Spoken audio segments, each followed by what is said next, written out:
السلام علیکم ورحمۃ اللہ تعالی وبرکاتہ۔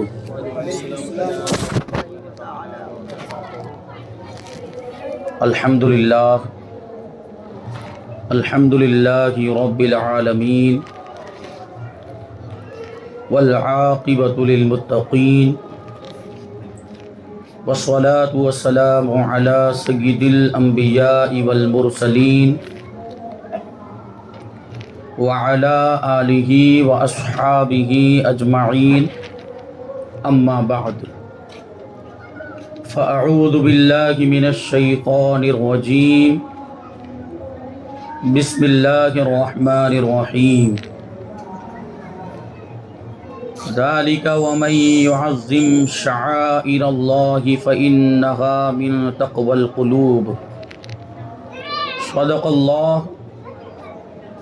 صدق اللہ مولانا العظیم وصدق رسولہ النبی الامین المتین الکریم، ونحن على ذلك لمن الشاہدین والشاکرین والذاکرین والحامدین،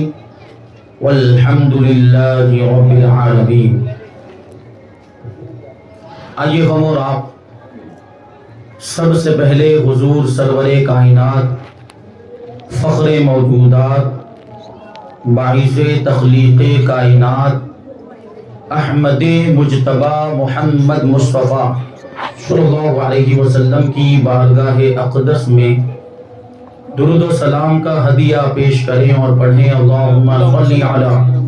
سیدنا و مولانا محمد معدن الجود والکرم وآلہ الکرام وابنہ الکریم وبارک وسلم، صلاۃ و سلاما علیک یا رسول اللہ صلی اللہ تعالی علیہ وسلم۔ عزیزان ملت اسلامیہ، کل کے بیان میں آپ نے سماعت کیا کہ انبیاء کرام کے تبرکات میں کیسی برکت ہوتی ہے، اور قرآن کی روشنی میں، قرآن کی آیتوں کی روشنی میں ہم نے سماعت کیا۔ تابوت سکینہ کے بارے میں ہم نے سنا کہ تابوت سکینہ کے اندر انبیاء کرام کے تبرکات رکھے ہوئے تھے، تو اس میں یہ برکت آ گئی کہ بنی اسرائیل اس کو مصیبت میں، مشکلوں میں سامنے رکھ کر دعائیں کرتے تھے تو ان کی دعائیں قبول ہو جاتی تھی، کامیابی ملتی تھی، مشکلیں حل ہو جاتی تھی، مصیبتیں دور ہو جاتی تھی۔ پھر حضرت یوسف علیہ السلام کا واقعہ بیان کیا گیا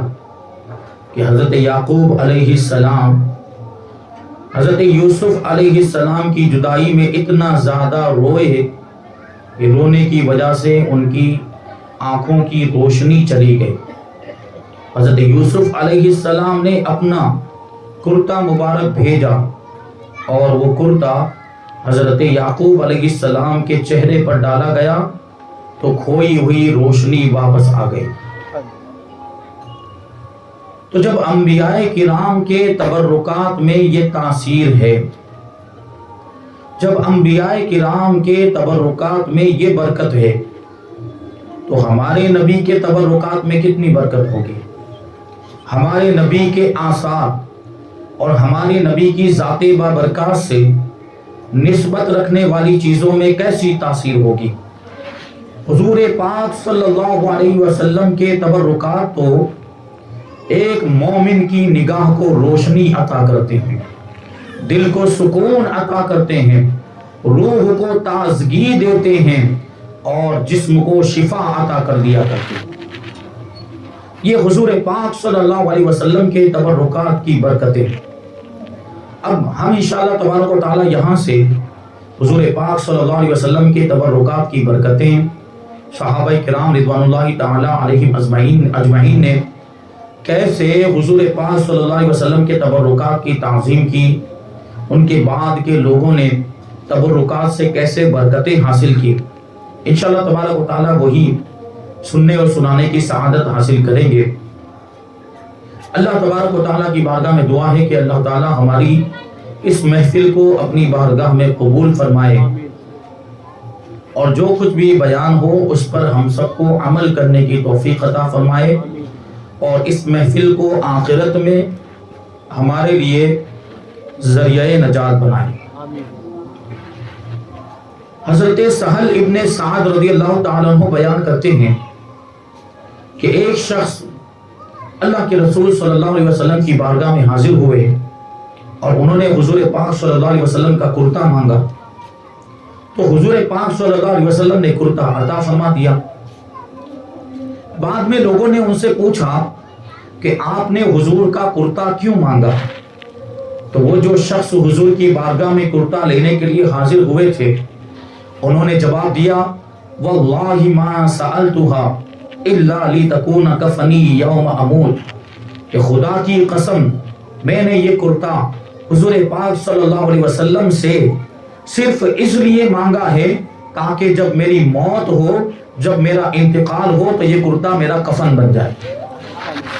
اور حضرت سہل ابن سعد رضی اللہ تعالیٰ عنہ کہتے ہیں کہ ہوا بھی ایسا ہی کہ جب اس شخص کا انتقال ہوا تو اس کی وصیت کے مطابق وہ کرتا اس کا کفن بنایا گیا، اسی کرتے کے اندر اس کو کفنایا گیا۔ اب سوچیں کہ وہ آدمی کتنا خوش نصیب تھا کہ اس کو کفن بھی ملا تو کیسا ملا، کفن بھی ملا تو رسول پاک صلی اللہ علیہ وسلم کا کرتا ملا، تو کیسی عظیم شان ہے۔ اور بہت سے ایسے واقعات، حضرت اسماء بنت ابی بکر رضی اللہ تعالی عنہا کہتی ہیں کہ ان کے پاس حضور پاک صلی اللہ علیہ وسلم کا جبہ مبارک تھا، اس کے بارے میں فرماتی ہیں کہ کانت هذه كانت عند عائشہ حتى قبضت فلما قبضت قبضتها۔ حضرت اسماء بنت ابی بکر رضی اللہ تعالی عنہا بیان کرتی ہیں کہ یہ جبہ مبارک حضرت ام المؤمنین عائشہ صدیقہ رضی اللہ تعالی عنہا کے پاس تھا، یہاں تک کہ ان کی وفات ہو گئی۔ جب ان کی وفات ہو گئی تو وہ جبہ مبارک میں نے لے لیا، اور حضور پاک صلی اللہ علیہ وسلم اپنی زندگی مبارک میں اس کرتے کو پہنا کرتے تھے، اس جبے کو پہنا کرتے تھے۔ جب وہ کرتا، وہ جبہ میرے پاس آ گیا تو حضرت اسماء رضی اللہ تعالی عنہ بیان کرتی ہیں کہ کننا نغسلها للمرضى یستشفى بها، کہ ہم اس کرتے کو، ہم اس جبے کو پانی میں دھوتے تھے، اور پانی میں دھونے کے بعد مریضوں کو اور بیماروں کو پلا دیا کرتے تھے، تو اللہ تبارک و تعالی اس جبہ مبارک کی برکت سے بیماری کو دور فرما دیا کرتا۔ حضرت انس ابن مالک رضی اللہ تعالیٰ عنہ بیان کرتے ہیں کہ ایک مرتبہ اللہ کے رسول صلی اللہ علیہ وسلم ہمارے گھر میں تشریف لائے اور لٹکے ہوئے مشکیزے سے منہ لگا کر حضور پاک صلی اللہ علیہ وسلم نے پانی نوش فرمایا۔ حضرت انس کہتے ہیں کہ میری والدہ ماجدہ حضرت ام سلیم رضی اللہ تعالی عنہا کھڑی ہوئی، اس مشکیزے کے پاس گئی اور اس کا منہ کاٹ کر رکھ لیا، یعنی وہ جگہ جہاں پہ حضور پاک صلی اللہ علیہ وسلم کے لبہائے مبارک لگے تھے، ام سلمہ ام سلیم رضی اللہ تعالی عنہ نے اتنا حصہ کاٹ لیا اور بڑے ادب کے ساتھ، بڑے اہتمام کے ساتھ اور تعظیم کے ساتھ اس کو ایک محفوظ جگہ پر رکھ دیا۔ حضرت انس ابن مالک رضی اللہ تعالیٰ عنہ کہتے ہیں کہ وہ مشکیزے کا منہ، وہ حصہ جو مشکیزے سے میری والدہ نے کاٹ لیا تھا، وہ آج بھی میرے گھر میں موجود ہے۔ دیکھیے حضور پاک صلی اللہ علیہ وسلم سے نسبت رکھنے والی چیزوں کی صحابہ کرام کیسی تعظیم کیا کرتے تھے کہ مشکیزے سے حضور نے منہ لگا کر پانی پی لیا تو حضرت ام سلیم رضی اللہ تعالیٰ عنہ نے اتنا حصہ ہی کاٹ کر محفوظ کر دیا۔ حضرت خداش ابن ابی خداش رضی اللہ تعالیٰ عنہ کے پاس ایک پیالہ تھا جو انہوں نے حضور پاک صلی اللہ علیہ وسلم سے حاصل کیا تھا، اور اسی پیالے کے اندر وہ پانی پیا کرتے تھے۔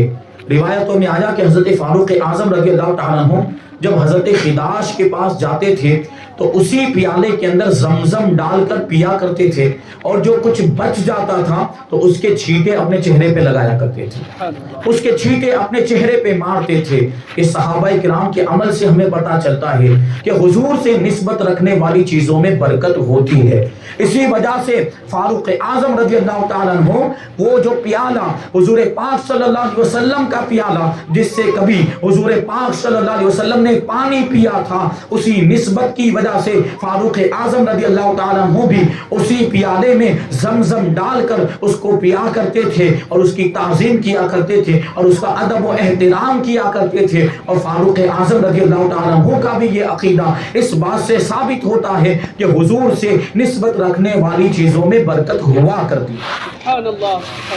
حضرت ابو عبد الرحمن سلمی حضرت احمد ابن فضلوی کے بارے میں بیان کرتے ہیں کہ ان کے پاس ایک کمان تھی جو حضور پاک صلی اللہ علیہ وسلم کے ہاتھ سے مس ہوئی تھی، یعنی کبھی حضور پاک صلی اللہ علیہ وسلم نے اس کمان کو چھوا تھا۔ حضرت احمد ابن فضلوی رضی اللہ تعالیٰ عنہ بیان کرتے ہیں کہ جب سے مجھے پتا چلا کہ اللہ کے رسول صلی اللہ علیہ وسلم نے اس کمان کو چھوا ہے، اس کے بعد سے آج تک میں نے اس کمان کو بغیر طہارت اور بغیر وضو کے نہیں چھوا ہے۔ یعنی جب اس کمان کو چھونا چاہتے تھے تو پہلے وضو کرتے تھے، جب اس کمان کو ہاتھ لگانا چاہتے تھے تو پہلے طہارت حاصل کرتے تھے اور پھر اس کو چھوتے تھے۔ اس کا کیا مطلب کہ وہ اس کا ادب و احترام کیا کرتے تھے، وہ اس کی تعظیم کیا کرتے تھے۔ اور کیوں تعظیم کرتے تھے؟ کیونکہ اس کمان کو حضور پاک صلی اللہ علیہ وسلم نے چھوا تھا، اس کمان سے حضور پاک صلی اللہ علیہ وسلم کا دست مبارک مس ہوا تھا۔ اسی نسبت کی وجہ سے وہ حضرت احمد ابن فضلوی رضی اللہ تعالیٰ عنہ اس کمان کی تعظیم کیا کرتے تھے اور اس سے برکت حاصل کیا کرتے تھے۔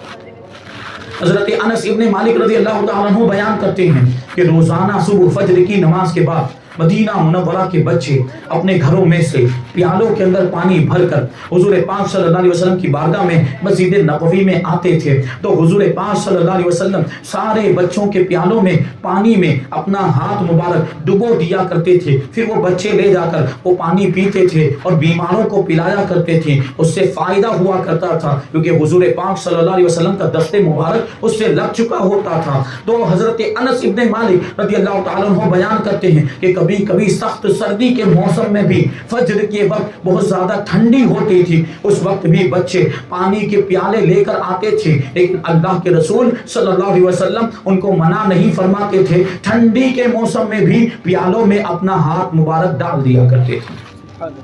اور پانی کو برکت والا بنا دیا کرتے تھے۔ یہ شان ہے حضور پاک صلی اللہ علیہ وسلم کی۔ ایک روایت میں آیا ہے، حضرت ابو جحیفہ رضی اللہ تعالیٰ عنہ بیان کرتے ہیں کہ میں نے دیکھا کہ حضرت بلال حبشی رضی اللہ تعالیٰ عنہ نے حضور پاک صلی اللہ علیہ وسلم کے وضو کا بچا ہوا پانی ایک برتن کے اندر جمع کر لیا۔ اب جمع کرنا تھا کہ صحابہ کرام اس پانی کو حاصل کرنے کے لیے ایسا لگتا تھا کہ ایک دوسرے پر ٹوٹ پڑ رہے ہیں، اور اس پانی کو حاصل کرنے کے لیے ایسا محسوس ہوتا تھا کہ ایک دوسرے سے لڑنے لگ جائیں گے، ایک دوسرے سے جنگ کرنے لگ جائیں گے۔ بہرحال جس کو وہ پانی مل گیا تو اس نے اپنے چہرے پر لگا لیا، اس نے اپنے بدن پر لگا لیا، اور جس کو وہ پانی نہیں ملا تو جس کو پانی ملا تھا اس کے ہاتھ میں سے ہی وہ تری لے کر اس سے فائدہ حاصل کرنے لگ گیا۔ یہ صحابہ کرام کا طریقہ ہے۔ صحابہ کرام اس پانی کو برکت والا سمجھتے تھے جو حضور کے وضو فرمانے کے بعد بچ جایا کرتا تھا، اور اس کو چہرے پر لگا لیا کرتے تھے، اس کو بدن پر لگا لیا کرتے تھے۔ پتا کیا چلا کہ صحابہ کرام کا بھی یہ عقیدہ تھا کہ حضور سے نسبت ہو جانے کی وجہ سے پانی بھی برکت والا ہو جاتا ہے۔ نعرہ تکبیر، نعرہ رسالت، جشن عید میلاد النبی، خلیفہ حضور اشرف الفقہا۔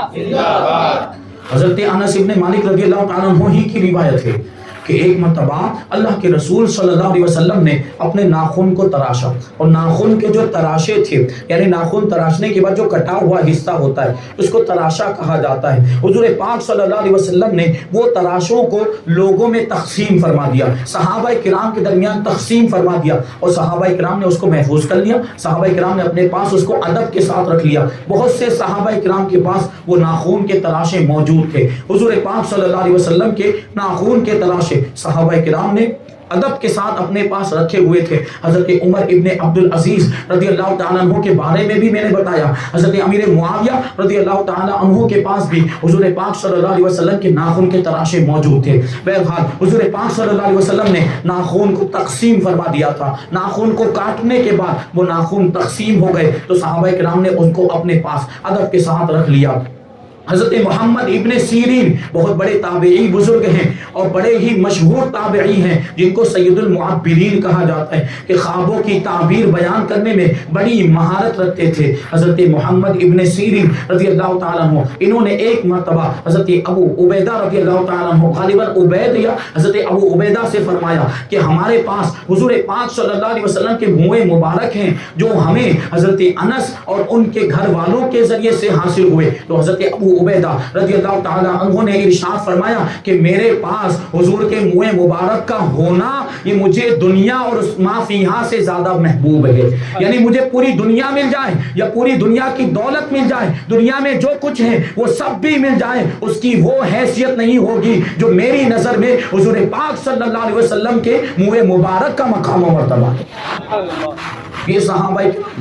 کہ منہ مبارک کو ایسا قابل احترام سمجھتے تھے. حضرت عمر ابن عبد العزیز رضی اللہ تعالیٰ عنہ کے بارے میں نے پہلے ہی بتایا کہ ان کے پاس بہت سے تبرکات تھے. ان کے پاس حضور کی ایک چارپائی تھی, ان کے پاس حضور کا ایک تکیہ تھا جو چمڑے کا تھا اور اس میں کھجور کی چھال بھری ہوئی تھی, اور ان کے پاس حضور پاک صلی اللہ علیہ وسلم کی ایک جوڑی موزے بھی موجود تھے, ایک چکی بھی تھی, اور اس کے علاوہ ایک ترکش تھا جس میں کچھ تیر بھی موجود تھے. یہ سارے تبرکات حضرت عمر ابن عبد العزیز نے ایک کمرے کے اندر بڑے ادب کے ساتھ رکھے, اور جب سادات کرام اور اشراف ان کے پاس آتے تھے تو اس کمرے کو کھول کر سب کو زیارت کروایا کرتے تھے, دیدار کرایا کرتے تھے. اور پھر وہ میں نے بیمار کی شفا کا واقعہ سنایا تھا کہ ایک بیمار حضرت عمر ابن عبد العزیز کی بارگاہ میں لایا گیا, وہ بیمار اچھا نہیں ہو رہا تھا, تو جو تکیہ چمڑے کا حضرت عمر ابن عبد العزیز رضی اللہ تعالیٰ عنہ کے پاس تھا, اس میں حضور پاک صلی اللہ علیہ وسلم کے سر مبارک کی چکناہٹ لگی ہوئی تھی. اس چکناہٹ کو پانی میں بھگویا گیا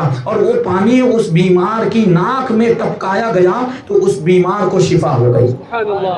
اس بیمار کی بیماری دور ہو گئی. حضرت کعب ابن زہیر رضی اللہ تعالیٰ عنہ نے حضور پاک صلی اللہ علیہ وسلم کی شان میں ایک قصیدہ لکھا جس کو قصیدہ بانس سعاد کہا جاتا ہے, اور انہوں نے حضور پاک صلی اللہ علیہ وسلم کی بارگاہ میں حاضر ہونے کے بعد وہ قصیدہ حضور کو سنایا. حضور پاک صلی اللہ علیہ وسلم اتنے خوش ہوئے کہ اپنی چادر مبارک اپنے کندھے سے اتار کر وہ چادر حضرت کعب ابن زہیر کو عطا فرما دی. وہ چادر حضرت کعب ابن زہیر کے پاس تھی. حضرت امیر معاویہ رضی اللہ تعالی عنہ نے حضرت کعب ابن زہیر کو 10,000 درہم کی آفر کی اور کہا کہ یہ 10,000 درہم لے لیجئے اور حضور کی چادر مبارک مجھے دے دیجئے. لیکن حضرت کعب ابن زہیر نے دینے سے انکار کر دیا, کیونکہ جس کو حضور کی چادر مل جائے پھر اس کے سامنے دنیا کی دولت بھی کوئی حیثیت نہیں رکھتی. حضور کی چادر سے بڑھ کر یہ مال و روپیہ نہیں ہو سکتا, یہ درہم و دینار نہیں ہو سکتے. بہرحال جب حضرت کعب ابن زہیر رضی اللہ تعالی عنہ کا انتقال ہو گیا تو حضرت امیر معاویہ رضی اللہ تعالی عنہ نے وہ چادر ان کے بیٹوں سے 20,000 درہم دے کر حاصل کر لی. یہ حضرت امیر معاویہ کی بھی تو نگاہ میں اس کی اہمیت تھی, تبھی تو 20,000 درہم دے کر اس چادر کو حاصل کیا. حضرت امیر معاویہ کے پاس حضور کی چادر مبارک بھی تھی, حضور کا تہبند بھی یعنی لنگی مبارک بھی تھی, حضور کا کرتا مبارک بھی تھا, اور حضور کے ناخن کے تراشے بھی تھے, اور حضور کے منہ مبارک بھی تھے. حضرت امیر معاویہ رضی اللہ تعالیٰ عنہ نے وصیت کی تھی کہ جب میرا انتقال ہو جائے تو حضور پاک صلی اللہ علیہ وسلم کی چادر کفن کے طور پر مجھے پہنا دی جائے, حضور کا کرتا مجھے پہنا دیا جائے اور لنگی مجھے باندھ دی جائے, اور یہ جو حضور پاک صلی اللہ علیہ وسلم کے ناخن کے تراشے اور حضور پاک صلی اللہ علیہ وسلم کے منہ مبارک ہیں یہ میرے اعضائے سجدہ پر رکھ دیے جائے. یعنی سجدہ کرنے میں جو اعضاء زمین پر لگتے ہیں, پیشانی, ناک, ہاتھ اور یہ ساری چیزیں, یہ اوپر والی چیزیں جہاں ادب ہو سکے, ادب کا تقاضا جہاں پورا کیا جا سکے, ان اعضاء پر یعنی چہرے پر, آنکھیں وغیرہ پر یہ منہ مبارک اور ناخن رکھ دیے جائیں اور مجھے اللہ تبارک و تعالیٰ کے رحم و کرم پر چھوڑ دیا جائے.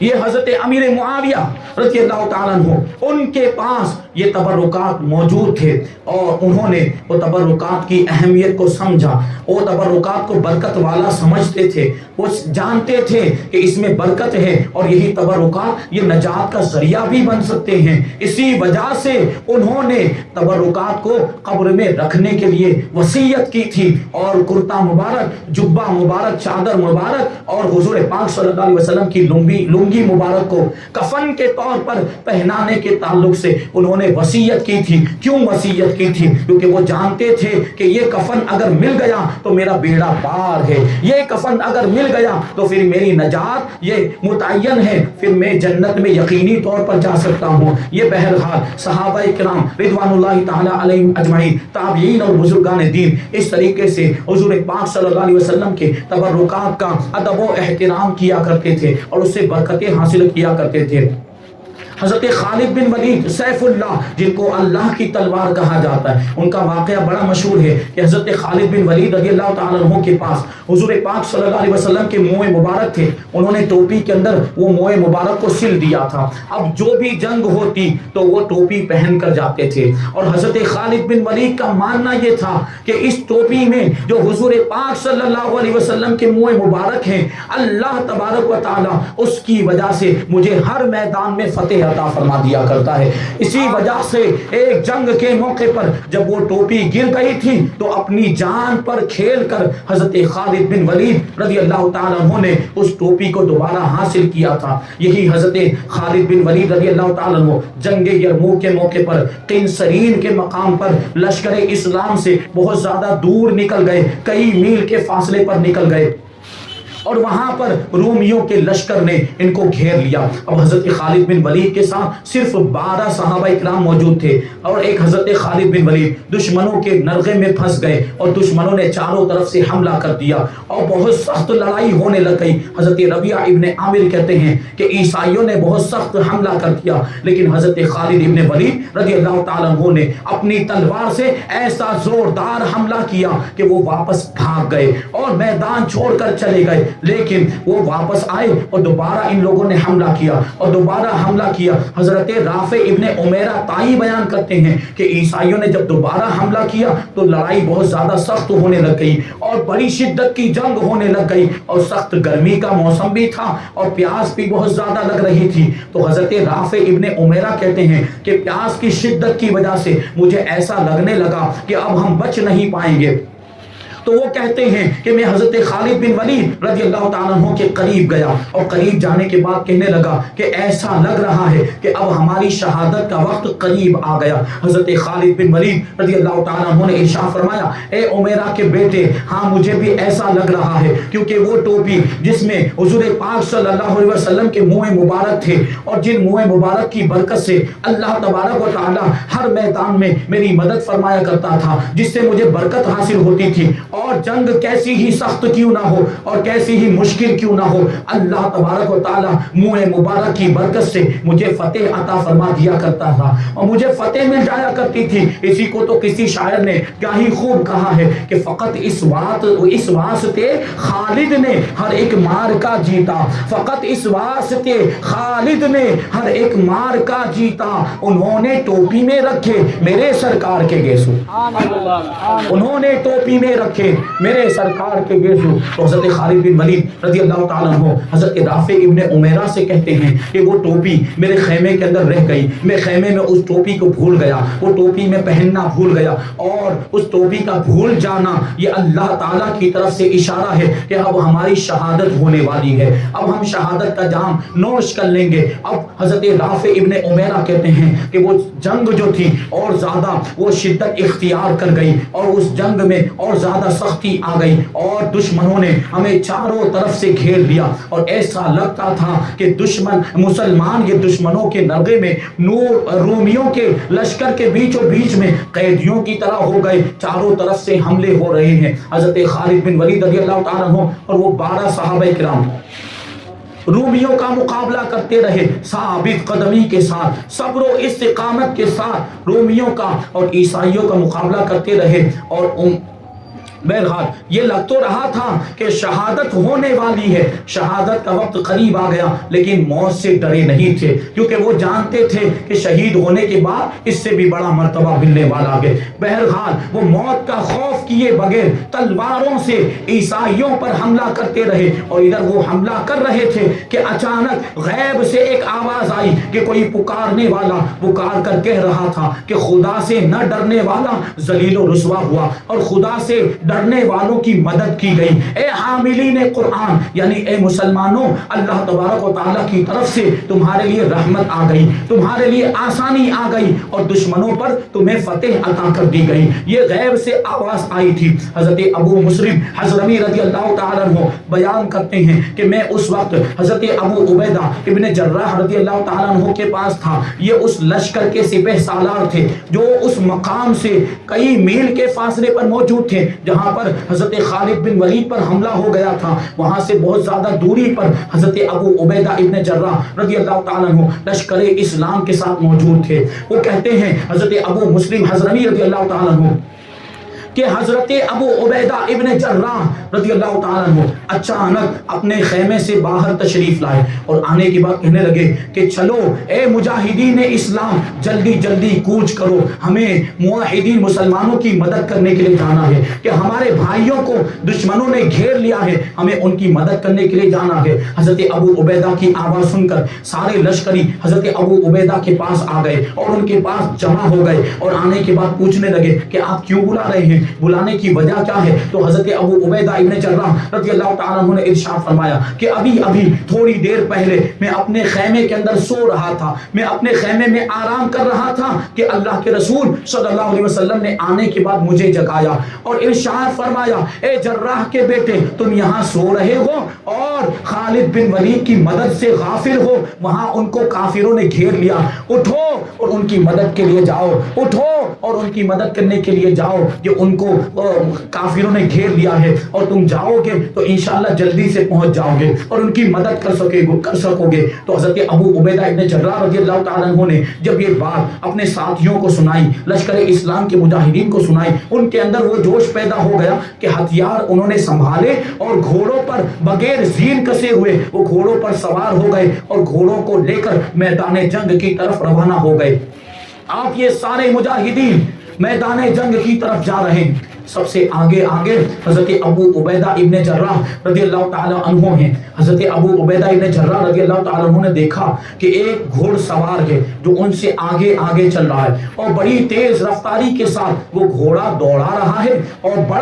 وہ گھوڑا دوڑاتے ہوئے میدان جنگ کی طرف حضرت خالد بن ولید کی طرف جا رہا ہے۔ بہت تعجب ہوا، لوگوں نے اس کو پکڑنے کی کوشش کی، لوگوں نے سوچا کہ اس سے جا کر مل جائیں اور پوچھیں کہ کون ہے، لیکن وہ کوششیں ناکام ہو گئی، کوئی بھی اس گھوڑ سوار تک نہیں پہنچ پایا۔ تو حضرت ابو عبیدہ رضی اللہ تعالیٰ عنہ نے سمجھا کہ شاید وہ کوئی فرشتہ ہے۔ بہرحال حضرت ابو عبیدہ ابن جراح رضی اللہ تعالیٰ عنہ نے دور سے ہی اس کو پکارا، وہ گھوڑے پر جو سوار تھا اس کو آواز دی اور کہا کہ اے دلیر اور بہادر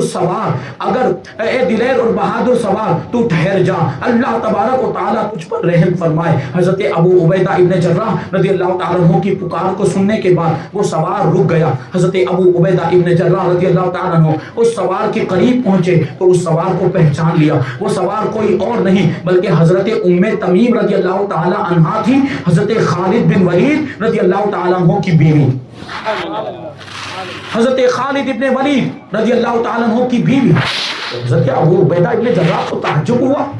کہ یہ میدان جنگ میں عورت کا کیا کام ہے، یہ ام تمیم گھوڑا لے کر کہاں جا رہی؟ تو حضرت ابو عبیدہ نے ان سے پوچھا کہ اتنا تیز رفتار گھوڑا کہاں لے کر جا رہی ہو اور کیا مقصد ہے، میدان جنگ میں جا کر کیا کرو گی؟ تو حضرت ام تمیم حضرت خالد بن ولید رضی اللہ تعالیٰ عنہ کی بیوی نے جواب دیا کہ جب سے میں نے سنا ہے کہ خالد بن ولید کو دشمنوں نے گھیر لیا، میرے شوہر کو دشمنوں نے گھیر لیا ہے، تو مجھے اطمینان تھا، میرے دل میں یہ خیال آیا کہ ان کے پاس تو وہ ٹوپی ہے نا کہ جس میں حضور پاک صلی اللہ علیہ وسلم کے منہ مبارک مبارک موجود ہیں تو اللہ تعالیٰ ان کو فتح عطا فرمائے گا. وہ کبھی شکست نہیں کھا سکتے, وہ کبھی مغلوب نہیں ہو سکتے. میں نے یہ سوچا تھا کہ ان کے پاس وہ ٹوپی ہے تو ان کو کوئی نقصان نہیں پہنچ پائے گا, لیکن جب میں ان کے خیمے میں گئی تو میں نے دیکھا کہ وہ ٹوپی تو خیمے کے اندر ایک جگہ پر ادب کے ساتھ رکھی ہوئی. تو اب مجھے فکر لاحق ہوئی کہ خالد بن ولید تو یہ ٹوپی یہیں پر چھوڑ کر چلے گئے, اب انہیں فتح کیسے حاصل ہوگی,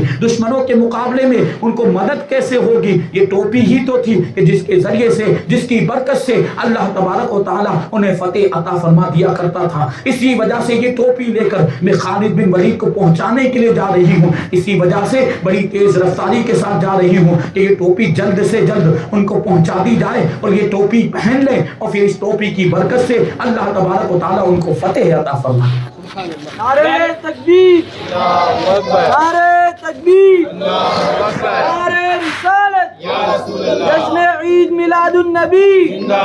خلیفہ حضور اشرف الفقہا, مفتی سورت, مفتی سلیم مصباحی صاحب قبلہ. حضرت ابو عبیدہ رضی اللہ تعالیٰ عنہ نے ام تمیم سے فرمایا یہ بہت اچھا کام ہے, یہ اللہ کی خوشی کا کام ہے, لہٰذا تم جاؤ, اللہ تبارک و تعالیٰ تم کو برکت عطا فرمائے. حضرت ام تمیم رضی اللہ تعالیٰ عنہ بیان کرتی ہیں کہ میں لشکر کے ساتھ میں میدان جنگ کی طرف جا رہی تھی تو میں نے دیکھا کہ قبیلہ مزحج کی بھی کچھ عورتیں اس لشکر میں شامل ہیں اور وہ بھی میدان جنگ کی طرف اپنے گھوڑے دوڑاتے ہوئے جا رہی, اور ان کے گھوڑے اتنے تیز دوڑ رہے تھے جیسے چڑیا اڑ رہی ہو. حضرت ام تمیم رضی اللہ تعالیٰ عنہ بیان کرتی کہ تھوڑی دیر کے بعد ہم میدان جنگ میں پہنچ گئے اور کیا دیکھا کہ میدان جنگ میں ہر طرف گرد و غبار چھایا ہوا, دھول اڑ رہی ہے اور کچھ بھی نظر نہیں آ رہا, صرف نیزوں کی انیاں چمکتی ہوئی نظر آ رہی اور مسلمانوں کی آواز بھی سنائی نہیں دے رہی تھی. تو ہم نے سوچا, ہمیں یہ خیال آیا کہ شاید مسلمان مغلوب ہو گئے ہیں, شاید مسلمانوں کو شکست ہو گئی ہے اور ان کو قیدی بنا دیا گیا, اس لیے ان کی آواز نہیں آ رہی. ادھر حضرت ابو عبیدہ ابن جراح نے بھی نعرہ تکبیر بلند کیا اور مسلمانوں نے بھی نعرہ تکبیر بلند کرنے کے بعد عیسائیوں پر, صلیبیوں پر حملہ کر دیا اور چاروں طرف سے رومیوں کو گھیر لیا, چاروں طرف سے تلواریں چلنے لگ گئی اور تیروں کی بارش ہونے لگ گئی, نیزوں کی بارش ہونے لگ گئی. دشمنوں کو حضرت ابو عبیدہ اور مسلمانوں نے اسلامی لشکر نے گھیر لیا تھا. اور ادھر دوسری جانب حضرت خالد بن ولید رضی اللہ تعالیٰ عنہ اپنے 12 ساتھیوں کے ساتھ بڑی صبر و استقامت کے ساتھ اور بڑی ثابت قدمی کے ساتھ رومیوں کا مقابلہ کر رہے تھے, اور ان کو آواز آئی, نعرہ تکبیر کی آواز آئی, تکبیر و تحلیل کی آواز کہ کوئی اللہ اکبر کہہ رہا ہے, کوئی لا الہ الا اللہ کہہ رہا ہے. حضرت خالد بن ولید رومیوں کا مقابلہ بھی کرتے جا رہے تھے اور لوگوں سے پوچھتے بھی جا رہے تھے کہ یہ نعروں کی آواز کس کی ہے, یہ نعرے کون لگا رہا ہے. اسی کیفیت میں تھے, اسی حالت میں تھے کہ کیا دیکھتے ہیں کہ رومیوں کی صفوں کو چیرتا ہوا ایک سوار آیا, رومیوں کی صفوں کو پھاڑتا ہوا ایک سوار آیا, اور قریب آنے کے بعد حضرت ابو مسلم حضرمی کہتے ہیں کہ وہ سوار, یہ حضرت رافع ابن عمیرہ کہتے ہیں کہ وہ سوار آیا اور وہ رومی جنہوں نے ہمیں وہ رومی اور عیسائی جنہوں نے ہمیں گھیرا ہوا تھا ان پر حملہ کر کے ان کو بھگا دیا. وہ سوار نے سب کو بھگا دیا. اور قریب آیا حضرت خالد بن ولید رضی اللہ تعالیٰ عنہ نے اس سوار کو دیکھا تو تعجب ہوا کہ یہ کون ہے, اور خوشی بھی ہوئی ساتھ میں. تو حضرت خالد بن ولید رضی اللہ تعالیٰ عنہ اس سوار کے قریب گئے اور جانے کے بعد پوچھا کہ اے سوار تو ہے کون اور کہاں سے آیا. تو وہ جو سوار تھے انہوں نے اپنے چہرے سے نقاب کو ہٹایا تو وہ کوئی اور نہیں بلکہ حضرت بی بی ام تمیم رضی اللہ تعالی عنہا تھی. حضرت خالد بن ولید رضی اللہ تعالیٰ عنہ کی بیوی, انہوں نے آنے کے بعد کہا کہ آپ کی یہ ٹوپی وہاں خیمے کے اندر رہ گئی تھی اور اس میں وہ منہ مبارک ہیں, حضور کے مقدس بال ہیں, جن بالوں کی برکت سے آپ کو ہر مارکے میں اور ہر جنگ میں فتح حاصل ہوتی ہے. یہ ٹوپی وہاں رہ گئی تھی تو مجھے خوف لاحق ہوا کہ کہیں آپ شکست سے دو چار نہ ہو جائے, اس لیے یہ ٹوپی لے کر آئی کہ یہ ٹوپی آپ جلد سے جلد پہن لیں تاکہ اللہ تعالیٰ آپ کو فتح عطا فرما دے. حضرت خالد بن ولید رضی اللہ تعالیٰ عنہ نے جیسے ہی اس ٹوپی کو پہنا, حضور پاک صلی اللہ علیہ وسلم کے منہ مبارک سے بجلی کی طرح ایک نور نکلا.